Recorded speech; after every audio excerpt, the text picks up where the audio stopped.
Assalamualaikum warahmatullahi wabarakatuh. Terima kasih atas waktu dan kesempatannya. Kami dari kelompok 5 akan mempresentasikan hasil diskusi kami dalam matkul tugas kewirausahaan ini dengan anggotanya itu ada yang pertama ada saya sendiri, Anissa Nuraini, BP 1012, ada Cairani Triputri Suwardi dengan BP 1018, ada Hafiz Ardiananda dengan BP 3002, ada Fawaz Zaki dengan BP 3004, selanjutnya ada Abdul Rajab Sani dengan BP 7005, kemudian ada Yanita Putri dengan BP 3011, dan Nelsi Elvina dengan BP 1017. Selanjutnya kita masuk ke topik pembahasan. Yang pertama itu ada empati, yang kedua ada define persona, yang ketiga ada skenario sudut pandang, yang keempat ada ideat atau how might we, yang kelima ada compare, dan keenam ada prototype. Untuk pembahasan pertama akan dilanjutkan oleh rekan saya. Terima kasih moderator. Untuk yang pertama itu empati. Jadi masalah yang kami ambil itu adalah permasalahan dari ampas tahu. Next.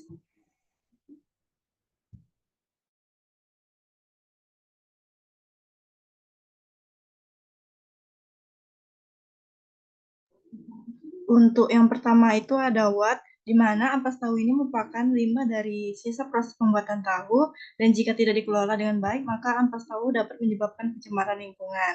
Untuk wu-nya, di mana adanya produsen tahu, di mana harus menangani limbah dengan baik agar tidak mencemari lingkungan. Yang kedua adanya masyarakat sekitar, dan ketiganya ada lingkungan. Yang ketiga ada where. Masalah ini biasanya terjadi di area pembuatan tahu dan daerah sekitarnya, terutama jika ampas tahu dibuang sembarangan di sungai atau tanah kosong. Dampaknya meluas ke sumber air, tanah, maupun udara. Next.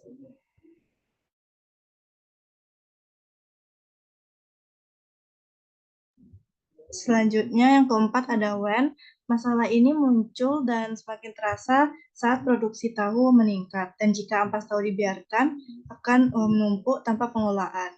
Dan ketika pengelolaan limbah itu tidak memadai, akan terjadinya dampak negatif. Yang kelima adanya why. Karena ampas tahu merupakan hasil dari samping produksi tahu, masalah ini muncul ketika limbah ini tidak diolah secara tepat. Faktor seperti kurangnya kesadaran maupun biaya pengelolaan menjadi alasan utama kenapa ampas tahu sering dibuang tanpa adanya pengelolaan.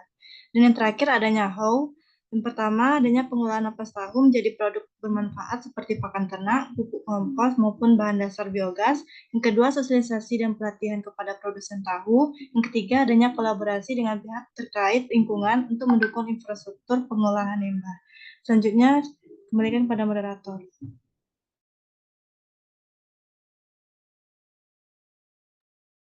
Baik, selanjutnya itu ada persona, di mana ada Bapak Fawaz yang merupakan seorang wirausahawan muda yang berumur 35 tahun.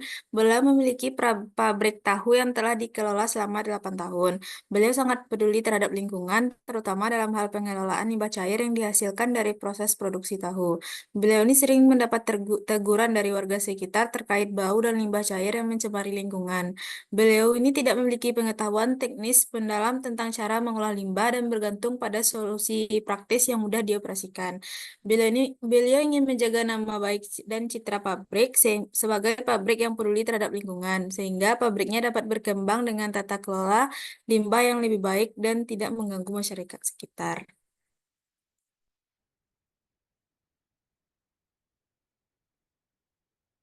Untuk selanjutnya akan dijelaskan oleh rekan saya.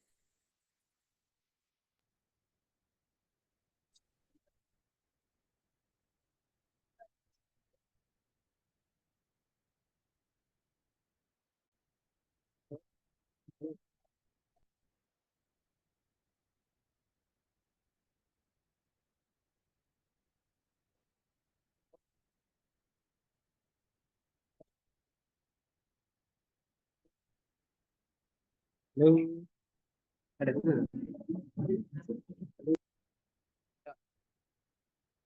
Halo, halo. Baik.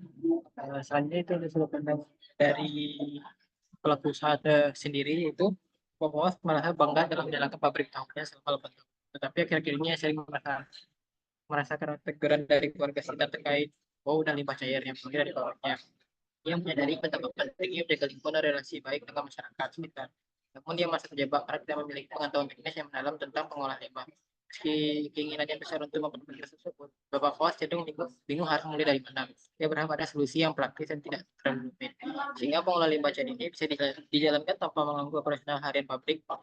Dan harapannya adalah agar nama baik pabrik tetap terjaga dan dapat tumbuh menjadi contoh bagi pabrik tahu lainnya yang peduli lingkungan. Next.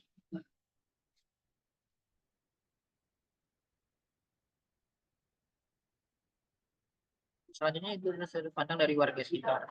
Dari warga sekitar pabrik tahu merasakan dampak negatif dari limbah cair yang bisa menimbulkan bau menyengat menjadi masalah utama, terutama bagi warga yang tinggal di dekat pabrik. Mereka mengapresiasi usaha bawah dalam menggerakkan ekonomi lokal, tapi mereka juga menuntut tanggung jawab lebih atas dan yang mengganggu kenyamanan kesehatan mereka.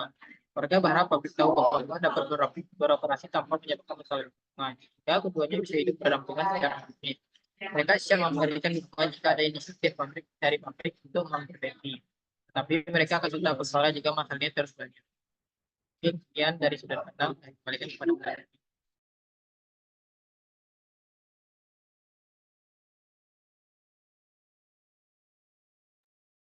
Baik, untuk How Might We akan dilanjutkan oleh rekan saya.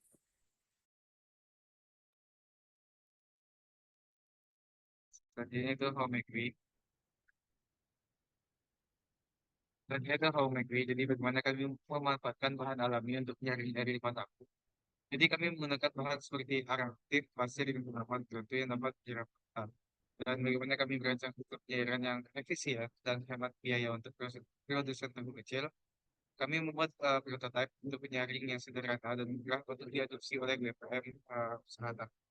Dan bagaimana kami menciptakan kesadaran tentang pentingnya pengolahan air limbah tahu, itu kami mengembangkan kampanye edukasi yang menjelaskan dampak lingkungan dan cara penyaringan yang efektif. Dan bagaimana kami mengoptimalkan penggunaan limbah tahu sebagai sumber daya setelah proses penyaringan, itu kami melakukan menjelajahi kemungkinan untuk menggunakan hasil purifikasi sebagai pupuk atau bahan baku lain. Terima kasih.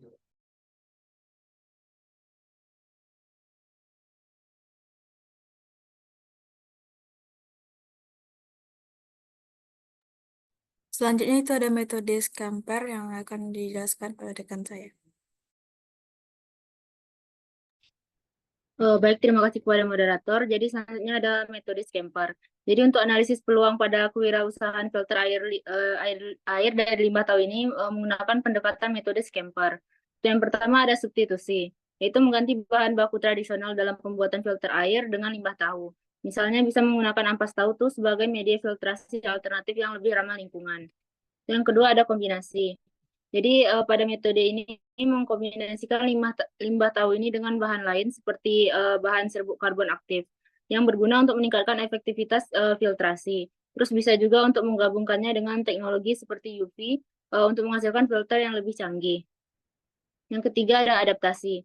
Ini menyesuaikan desain filter air ini agar lebih efisien untuk menggunakan limbah tahu. Misalnya tuh bisa mengadaptasi model filter yang sudah ada dan mengintegrasikannya, mengintegrasikan ampas tahunya sebagai bagian dari proses filtrasi.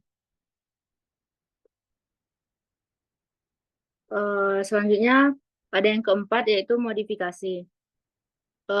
Ini modifikasi ukuran atau bentuk limbah tahu agar lebih efektif sebagai media filtrasi. Misalnya memadatkan ampas tahu itu untuk meningkatkan luas eh, permukaan kontaknya dalam proses penyaringan. Terus yang kelima ada gunakan untuk tujuan lain. Ini temukan penggunaan limbah tahu yang lebih luas dalam sistem pengolahan airnya, seperti menggunakannya dalam proses bioremediasi untuk menghilangkan polutan dalam air. Yang keenam ada hapus, yaitu menghapus penggunaan bahan kimia berbahaya dalam proses filtrasi air dengan memanfaatkan limbah tahu, sehingga produk akhirnya lebih aman dan alami.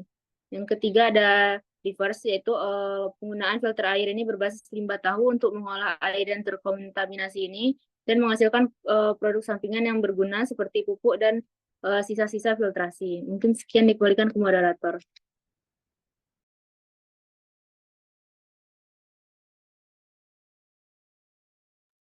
Baik, untuk selanjutnya itu ada prototipe yang akan dijelaskan oleh rekan saya.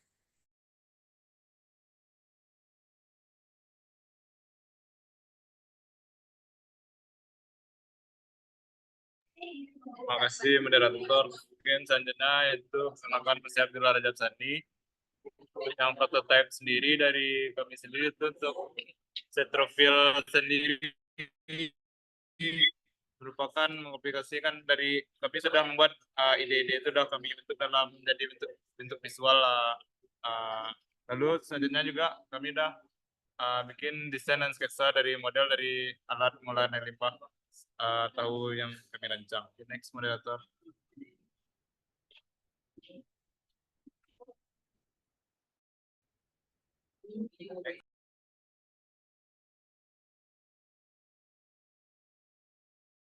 Untuk analisa sendiri itu ada kami melakukan analisa 4P. Yang pertama untuk produk itu produk ini kami rancang untuk memenuhi kebutuhan spesifik pasar termasuk efisiensi dalam pengolahan air limbah yang ramah lingkungan dan juga itu portable dan tidak makan banyak tempat. Lalu fitur yang menjadi nilai jualnya itu teknologi inovatif, kemudahan penggunaan, portable dan kemampuan untuk memenuhi regulasi lingkungan. Untuk analisa pricing sendiri itu dari strategi yang penetapan harga yang dengan mempertimbangkan biaya produksi, posisi pasar, dan daya beli target konsumen itu kan diskon untuk pembagian awal atau paket dapat menjadi strategi untuk menarik pelanggan baru. Selain itu, harga yang kami tawarkan itu berupa harga 750.000.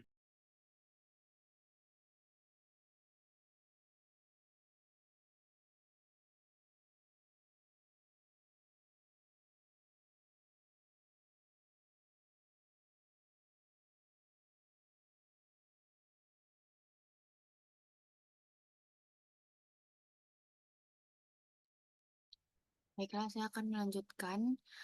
Selanjutnya itu uh, ada target dari alat kami ini, yaitu produsen tahu yang ingin mengurangi dampak lingkungan dari lingkungan dari limbah. Mereka ini mematuhi peraturan lingkungan. Selanjutnya ada perusahaan yang beroperasi dalam pengolahan tahu dan produk kedelai lainnya yang mencari solusi untuk pengolahan yang efisien. Selanjutnya ada pemerintah daerah dan LSM atau organisasi yang berfokus pada lingkungan dan berkelanjutan yang dapat mendukung penggunaan alat tersebut dalam program pengelolaan lingkungan seperti Dinas Lingkungan Hidup. Selanjutnya ada uh, positioning. Yang pertama itu ada efisiensi energi, yang kedua ada kepatuhan lingkungan, yang ketiga ada biaya operasional yang rendah. Selanjutnya promotionnya dalam bentuk kampanye, pemasaran digital, seminar, workshop untuk edukasi pengguna, media sosial dan website perusahaan, dan kerjasama dengan organisasi lingkungan. Sekian, saya kembalikan ke moderator.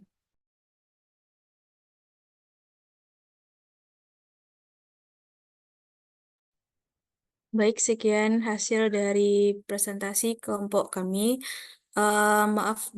Salah dan janggal kami mohon maaf. Assalamualaikum warahmatullahi wabarakatuh.